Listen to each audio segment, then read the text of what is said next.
Video में बात करेंगे कि PE ratio versus PE ratio क्या होता है। PE ratio versus PB ratio क्या होता है। तो पीई रेशियो का मतलब होता है शेयर के प्राइस और कंपनी के अर्निंग के साथ की रेशियो मेजर करते हैं इसमें, ठीक ना। तो मार्केट कितना प्राइस पे करता है एक यूनिट पर प्रॉफिट के लिए, ठीक है। तो फार्मूला ये चेक कर लो, फार्मूला है ये, समझते हैं एग्जाम्पल के साथ। शेयर का प्राइस 500 रुपये है, ईपीएस है, अर्निंग पर शेयर 25 रुपये है। तो पीई से 25 को डिवाइड किया तो 20 आया आंसर, ठीक है। एक्सपेक्टेशन, इन्वेस्टर 20 रुपये पे कर रहे हैं 1 रुपये प्रॉफिट के लिए, ठीक है। हाई पीई ग्रोथ एक्सपेंशन ज्यादा होगा, लो पीई अंडर वैल्यू या स्लो ग्रोथ होगा, ठीक है। तो पीई मार्केट में ये चीज बताता है। तो पीई ज्यादा रहे तो अच्छा है, कम हो तो अच्छा नहीं है, ठीक है। ये चीज समझ लो फंडामेंटल के। तो पीई कहाँ से ढूंढेंगे हम, तो पीई रेशियो वाले सेक्शन में आ जाएंगे हम लोग। रेशियो वाले सेक्शन में आएंगे, यहाँ पास के रेशियो वाले सेक्शन में पीई रेशियो, ठीक है, 24 है, ठीक है, अच्छा है, अच्छा खासा माना जाएगा। तो उसी तरीका से हम लोग पीबी रेशियो को देखते हैं। तो पीबी रेशियो का मतलब होता है प्राइस टू बुक रेशियो, ठीक है। इस रेशियो में शेयर प्राइस और कंपनी के बुक वैल्यू पर नेट एसेट पर शेयर का रेशियो, यानी कि मार्केट कितना प्राइस पे कर रहा है कंपनी के नेट एसेट के लिए, ठीक है। तो इस चीज को देखते हैं। इसका फॉर्मूला ये है, आप यहां से लिख लो, लिखने की तो जरूरत नहीं है लेकिन फिर भी समझ लो। Book value equal to total asset minus total liabilities, V P S equal to book value divide by number of shares. Example ले लेते हैं, 500 की शेयर से बुक वैल्यू उसका बुक वैल्यू पर शेयर 250 रुपये, ठीक है। उसे डिवाइड करेंगे तो 2 आएगा। ये दो क्या है, ये दो पीबी रेशियो है, net asset equal to expectation 2 time के लिए, मार्केट 2 टाइम में बुक वैल्यू पे कर रहा है।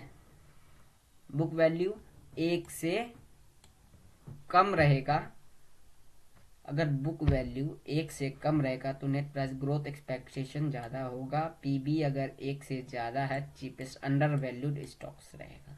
पीबी 1 से अगर कम है तो अंडर वैल्यूड स्टॉक्स हो जाएगा वो, ठीक है। तो डिफाइन करते हैं, high PE equal to high growth, low PE equal to valued stock, ठीक है। तो एक को इसमें से आपको ज्यादा देखना है, कौन सा स्टॉक्स को, पीई को ज्यादा देखना है और पीबी को कम देखना है, ठीक ना। 1 से कम हो, पीई रेशियो 1 से कम हो और पीबी रेशियो 1 से ज्यादा हो, ठीक है। ये चीज समझ गए आप। तो वन लाइन समरी है, पीई रेशियो मार्केट प्राइस पर 1 रुपए की profit, PB ratio market price पर 1 नेट एसेट, ठीक है। तो आरओई पढ़ेंगे।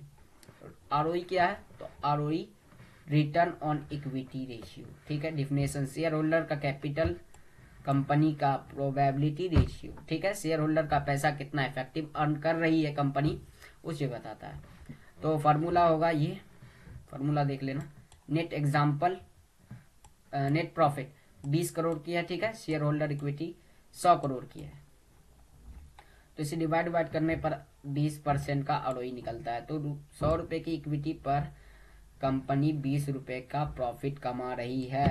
तो हाई आरओई इफेक्शंस मैनेजमेंट प्रॉफिटेबल कंपनी है, ठीक है। लो आरओई प्रॉफिटेबल वीक है, यानी कि आरओई ज्यादा होना चाहिए। आरओई क्या होना चाहिए, तो ज्यादा होना चाहिए। आरओई ज्यादा होगा तो काम ज्यादा होगा, आरओई कम होगा तो प्रॉफिट कंपनी नहीं कमा रही है, इसका मतलब है। आरओसी, तो आरओसी क्या होता है, return on capital employed, total capital plus पर कंपनी का प्रॉफिट रेशियोज, कंपनी अपने टोटल कैपिटल को कितना इफेक्टिव यूज कर रहा है, ये चीज है इसके अंदर। तो मान लो एग्जांपल, इबिटा 25 करोड़ है और कैपिटल एम्प्लॉयड 125 करोड़ है, ठीक है। उसे डिवाइड करने पर ये आया है। तो आरओसी हाई होगा तो कैपिटल का इफेक्ट यूज होगा, आरओसी लो होगा तो पुअर यूटिलाइजेशन। इसको भी आपको बेहद जरूर से जरूर देखना है।